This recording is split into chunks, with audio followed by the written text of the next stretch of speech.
ሰላም እንደናችሁ ውድ የሊቨርፑል ደጋፊዎች ድምጽ ተከታታዮች በያላችሁበት ሰላማችሁ ይብዛ። በርካታ ስፖርታዊ መረጃዎችን በዛሬው ዕለት እንግዲህ ወደ እናንተ ይዘን መተናል። እስከ ፕሮግራማችን መጠናቂያ ድረስ አብራችሁን ቆዩ። የሊቨርፑሉ የኋላ ደጀን የሆነው ቨርጂል ቫን ዳይክ እንዲህ ሲል ተናግሯል። ከክሪስታል ፓላሱ ሽንፈት በኋላ ጉዳዩ የኛ አፈጻጸም ነው፣ በተለይም የመጀመሪያ አጋማሽ ከደረጃ በታች ነበርን፣ ይህንን ማሻሻል አለብን ብሏል። አክሎም እንግዲህ በእኔ እምነት እኛን ማዳን የሚችል የዓለም ምርጡ ግብ ጠባቂ ስላለን እድለኞች ነን ብሏል። በእውነት ትክክለኛ ነገር ነው የተናገረው ማለት ይቻላል። ምክንያቱም እንግዲህ አሊሰን ቤከር በጨዋታው ላይ ምን ያህል በርካታ ኳሶችን ሲያደን እንደነበር ሁላችንም አስተውለናል እና ተጫዋቹም እንግዲህ በበረኛው አቋም እጅግ ደስተኛ እንደሆነ ነው የተናገረው። አሊሰን ቤከር እንግዲህ በእግሩም ሆነ በእጁ በጣም የሚደነቅ ድንቅ የሆነ በረኛ እንደሆነ ሁላችንም እናውቃለን እና ለሊቨርፑል እንግዲህ እጅግ አስገራሚ አስተዋጽኦን ማድረግ ችሏል። ያው ሊቨርፑሎች እንግዲህ ወደ ጨዋታው መመለስ ችለው ነበር፣ ነገር ግን እድለኛ አይደሉም ማለት ይቻላል። ባለቀ ሰዓት ነው እንግዲህ ጎሉ የተቆጠረው። ሌሎች ጨዋታዎችን እንግዲህ ከዚህ ስህተት ተምረው ያስተካክላሉ ተብሎም ይጠበቃል። በተለይም እንግዲህ የነ ፍሎሪያን ቨርትስ እና የነ አሌክሳንደር ኢዛክ ውህደት እየጨመረ ሲሄድ በእርግጠኝነት ሊቨርፑል ከዚህ የተሻለ ነገርን ያሳያሉ። በእርግጠኝነት ግን የፕሪሚየር ሊግን ዋንጫ ከፍ አድርጎ ለመሳም አሁንም እንግዲህ ከፍተኛ ግምት የሚሰጠው ለሊቨርፑል እንደሆነ የሚታወቅ ጉዳይ ነው።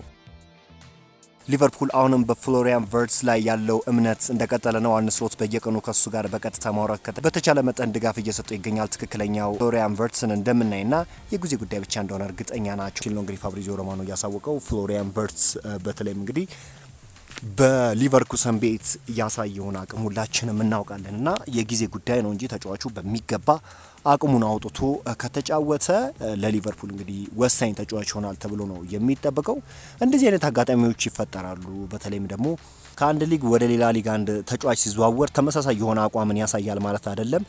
ብዙዎች የሊቨርፑል ደጋፊዎች እንግዲህ ከዚህ ጋር በተያያዘ ስጋት ውስጥ ገብተዋል። ነገር ግን ተጫዋቹ በሚገባ ማንነቱን በሚመጡት ጊዜያት ውስጥ ያሳያል ተብሎ ይጠበቃል። ምክንያቱም ያጫወት ቅርጹ እንኳን የሊቨርኩሰንና የሊቨርፑል ያጫወት ቅርጽ ተመሳሳይ አይደለምና ከአንዳንድ ተጫዋቾች ከተለያየ ያጫወት ስልት መጥተው ከሌሎች ክለቦች ጋር እንግዲህ ለመዋሃድ የማይቸገሩ አሉ። ነገር ግን ፍሎሪያን ቨርትስ እስካሁን እንደተመለከት ነው ከሊቨርፑል ያጫወት ስልት ጋር እስካሁን ድረስ መዋሃድ አልቻለም። የጊዜ ጉዳይ ነው። ተጫዋቹ በሚገባ አቅሙን ያሳያል ተብሎም ይጠበቃል።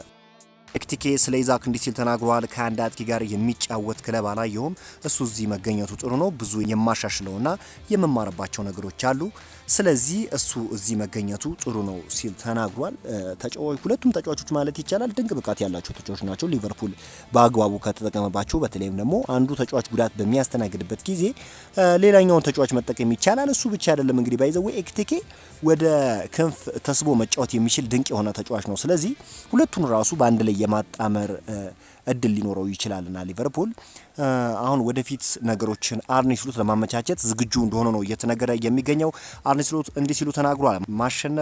መሸነፍ ወይም አቻ ወጥቶ ለዋንጫ ለመወዳደርና የሊቨርፑል መለያ መልበስ ከፈለገ ሁሉንም ነገር መስጠትና በጥሩ እግር ኳስ መጫወት አለበት። ከፓላስ ጋር ብዙ ድሎችን ፈጥነናል። ስለዚህ ማሻሻል እንደምንችል እና እነዚያን ነገሮች ለተጫዋቾቹ አሳይቻቸዋለሁ ሲል ተናግሯል። አርነ ስሎት አክሎም እኛ የምንጫወተው ለኳስ ቁጥጥር ሳይሆን ጎል ለማግባትና ጨዋታዎችን ለማሸነፍ ነው። ሊቨርፑል እስካለ ድረስ ከሌሎች ቡድኖች የበለጠ የኳስ ቁጥጥር አለን። አንዳንድ ጊዜ ቡድናችን በጣም ጠንካራ ስለሆኑ በመከላከል ደስተኞች ይሆናሉ። ቡድኖች በጥሩ ሁኔታ የሚጫወቱና በጣም ብቃት ያላቸው ናቸው። ለመጫወት እየከበደ ይሄዳል። እነዛን መንገዶች ለመክፈት የሚረዱ ጥሩ አጥቂዎች አምጥተናል፣ ግን ለማንኛውም ቡድን በጭራሽ ቀላል አይደለም ሲሉ ነው የተናገሩት። ባይዘዊ አርነ ስሎት ትክክለኛ ነገር ነው የተናገሩት። ያው ፕሪሚየር ሊግ ውስጥ ያሉ ሁሉም ቲሞች ማለት ይቻላል በጣም አስቸጋሪ ናቸው እና ሁሉም ጨዋታዎችን ለማሸነፍ ቀላል የሚባል አይደለም። የርገን ክሎፕም ከዚህ በፊት እንግዲህ ይህንን ሀሳብ ተጋርተውታል። በፕሪሚየር ሊግ እንግዲህ እያንዳንዱ ጨዋታ የዋንጫ ጨዋታ ነው ሲሉ ነው የተናገሩት። ሁሉም ክለቦች ማለት ይቻላል አስቸጋሪ ናቸውና ከዛ አንጻር እንግዲህ ሊቨርፑል እንደ ማንኛውም እንግዲህ የመጀመሪያውን ሽንፈት ነው ያስተናገደው። በፕሪሚየር ሊጉ ያልተሸነፈ ክለብ ክሪስታል ፓላስ ብቻ እንደሆነ ይታወቃልና በጣም ጠንካራ በሚባለው ክለብ ነው ሊቨርፑሎች ሽንፈት ያስተናግዱት። ነገር ግን ሊቨርፑሎች በሚቀጥሉ ጨዋታዎች የራሳቸውን አሻሽለው እንደሚመጡ ምንም ጥያቄ እንደሌለው ነው አርነ ስሎት ያሳወቁት። ባለፈው ዓመት በጣም ብዙ ጎሎች ከቆሙ ኳሶች ተቆጥሮብናል።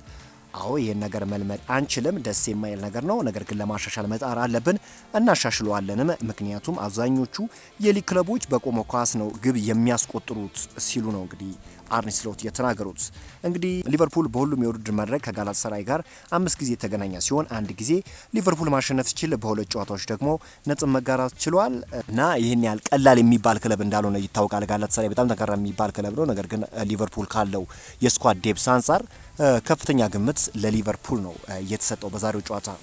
ሌላኛው እንግዲህ የጉዳት ዜናን ባስመለከተ እንግዲህ ጆቫኒ ሊዮኒ ባጋጠመው የኤሲኤል ጉዳት ምክንያት እስከ ዓመቱ መጨረሻ ድረስ ከሜዳ የሚርቅ ይሆናል። በአንጻሩ አርጀንቲናዊ አሌክሲስ ማካለስተር አቋሙ ጥሩ ባለመሆኑ ምክንያት የሱን ቦታ ሶቦስላይን ይሸፍናል ተብሎ ይጠበቃል። በሌላ ደግሞ አርነ ስሎት ከፓላሱ ሽንፈት መልስ ወደ አሸናፊነት ለመመለስ ያለውን ሁሉ ኃይል ይጠቅማል ተብሎ ይጠበቃል። በዚህም ኢዛክና ኤክቲኬ በአንድ ላይ የሚጫወትበት እድል እንዳለ ነው እየተገለጸ የሚገኘው። በዛሬው ዕለት እንግዲህ ከፍተኛ ግምት የተሰጠው ለሊቨርፑል ነው። ሊቨርፑል ማሸነፍ እድሉ ከፍተኛ ነው። እናንተም እንግዲህ ያላችሁን ግምት በኮመንት ሴክሽን ማስቀመጥ ትችላላችሁ። በዛሬው ዕለት እንግዲህ ሊቨርፑልን የተመለከቱ ስፖርታዊ መረጃዎች ይህን ይመስላሉ። በአዳዲስ ስፖርታዊ መረጃዎች እስክንገናኝ ድረስ መልካም ሁሉ ተመኘው።